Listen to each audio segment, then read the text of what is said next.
ओम नमः शिवाय। श्रीलिंग महापुराण 97वां अध्याय जलंधर वध। ऋषिगण बोले, हे लोमहर्षण, हे सुव्रत, भग के नेत्रों के नाशक जटाधारी भगवान शिव ने इंद्र के समान पराक्रमी जलंधर को कैसे मारा था, यह कथानक आप हम सबको बताएं। सूत बोले, एक असुर ने समुद्र में जन्म लिया। वह जलंधर नाम से प्रसिद्ध हुआ। वह यमराज के समान था। उसने तपस्या द्वारा अतुल पराक्रम प्राप्त किया था। उसने युद्ध में गंधर्वों, यक्षों, नागों और राक्षसों सहित सब देवताओं, यहाँ तक कि अज भगवान ब्रह्मा को भी जीत लिया था। देवताओं और ब्रह्मा को जीतने के बाद वह देवेश के देव और विश्व के विनाशक एवं गुरु विष्णु के पास गया। बिना विराम के रात दिन उन दोनों में युद्ध हुआ। जलंधर ने विष्णु को हरा दिया।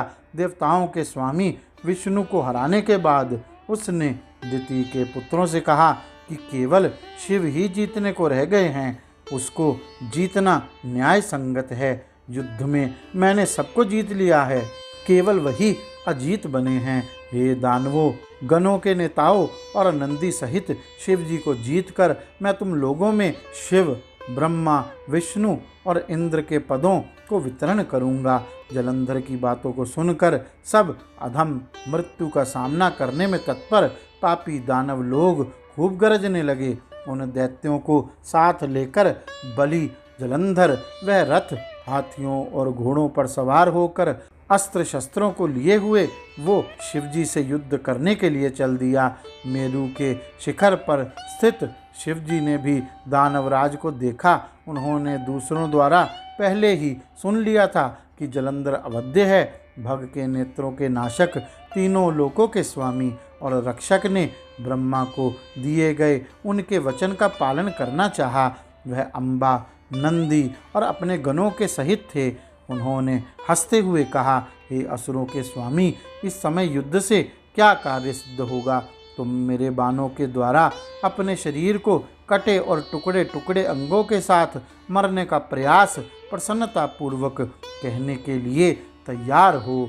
कानों को विदीर्ण करने वाले इन शब्दों को सुनकर असुरों के सेना के नायक ने देवेश शिवजी से कहा, हे वृषध्वज, हे देवताओं के देवता, हे महाबाहु, बोलना व्यर्थ है। हे शिव, मैं यहाँ चंद्रमा की किरणों के समान चमकते हुए शस्त्रों से तुमसे युद्ध करने के लिए आया हूँ। उसके वचन को सुनकर त्रिशूलधारी शिव ने सहज भाव से अपने पैर के अंगूठे से भयानक चक्र को समुद्र के जल पर खींच लिया। समुद्र के जल की सतह पर चक्र के तेज अस्त्र को बनाने के बाद शिव ने सोचा कि मेरे द्वारा तीनों लोक और देवगण मर जाएंगे। दक्ष, अंधक, अंतक, त्रिपुर के और दक्ष यज्ञ के हर्ता और तीनों लोकों के संहारकर्ता ने हंसते हुए कहा, हे जलंधर, हे असुर, यदि तुम इस महासागर में मेरे पैर के अंगूठे से बनाए गए अस्त्र को उठा सको तो तुम मेरे सामने युद्ध के लिए खड़े हो, अन्यथा नहीं। शिवजी के वचन को सुनकर वह असुर क्रोध से नाराज हो गया। उसकी आंखें लाल हो गई। ऐसा उसने तीनों लोकों की ओर देखा। ऐसा लगा कि वह अपनी आंखों से उनको तीनों लोकों को जला देगा। जलंधर बोले, हे शंकर, मैं अपने लोहिया गधा को उठाऊंगा। मैं तुम्हारी और नंदी की हत्या कर दूंगा। जैसे गरुड़ डुंडुभों अर्थात जल के सांपों को मारता है, उसी प्रकार देवताओं सहित मैं तीनों लोकों को नष्ट कर दूंगा। मैं सब चर और अचर को इंद्र सहित मार डालने को समर्थ हूँ। हे महेश्वर, तीनों लोकों में कौन है जो मेरे बाणों द्वारा छेदने के योग्य ना हो?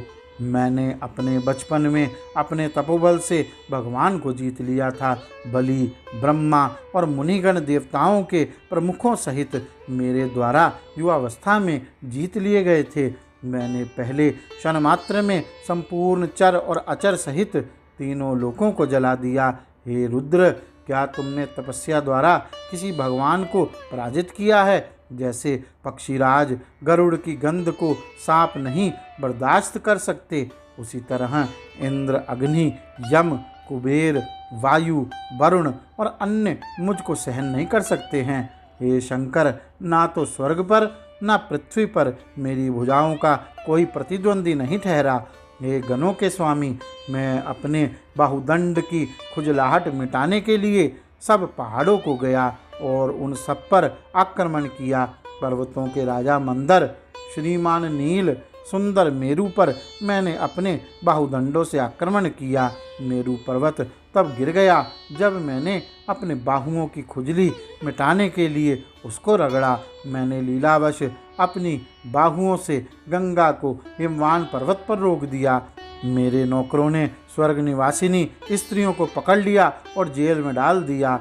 मैंने बड़वा अर्थात समुद्र की अग्नि के मुख को हाथ से पकड़कर जाम कर दिया। उसी क्षण यह सब एक समुद्र हो गया। ऐरावत और अन्य हाथियों को मैंने समुद्र के जल पर फेंक दिया। रथ सहित इंद्र को 100 योजन दूर फेंक दिया। मैंने नागपाश द्वारा विष्णु सहित गरुड़ को भी बांध लिया। उर्वशी तथा अन्य स्त्रियों को मैंने जेल में डाल दिया। इंद्र ने मुझको प्रणाम करके अकेली सची को बड़ी कठिनाई के साथ वापस प्राप्त किया। हे उमापति, तुम दैत्यों के राजा मुझ जलंधर को नहीं जानते हो। सूत बोले, ऐसा कहने पर महादेव ने अपने नेत्र की अग्नि की ज्वाला के चतुर्थ अंश से उसके रथ को जला दिया। तब दैत्यों का राजा घोड़े, हाथियों और नागों से बनी हुई दैत्यों की सेना से घिरा असंग होने से वह शिव के निरीक्षण से मरने से बच गया।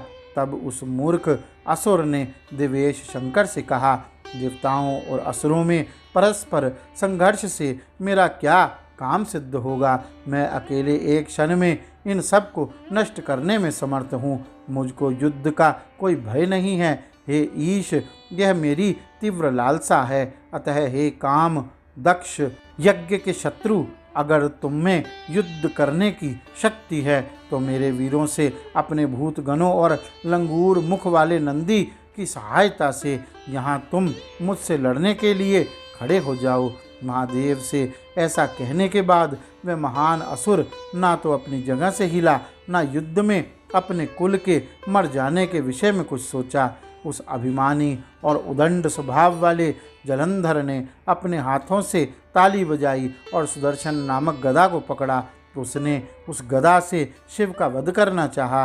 हे श्रेष्ठ ब्राह्मणों, उसने उस भारी गदा को प्रयास करके अपने कंधे पर रखा। उससे वह 2 टुकड़े हो गया।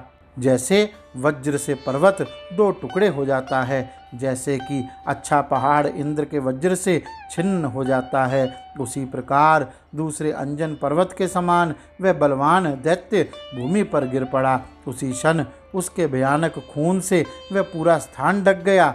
इंद्र की आज्ञा से उसका खून और उसका मांस महारौरव नरक में पहुंच गया। वहां खून का एक गहरा गड्ढा हो गया। जलंधर को मरा देखकर देवताओं, गंधर्वों और पार्षदों ने सिंहनाद करके साधु साधु ऐसा कहा। जो कोई जलंधर के नाश की इस कथा को पढ़ेगा या सुनेगा या सुनाएगा, वह गणपति पद को प्राप्त करेगा।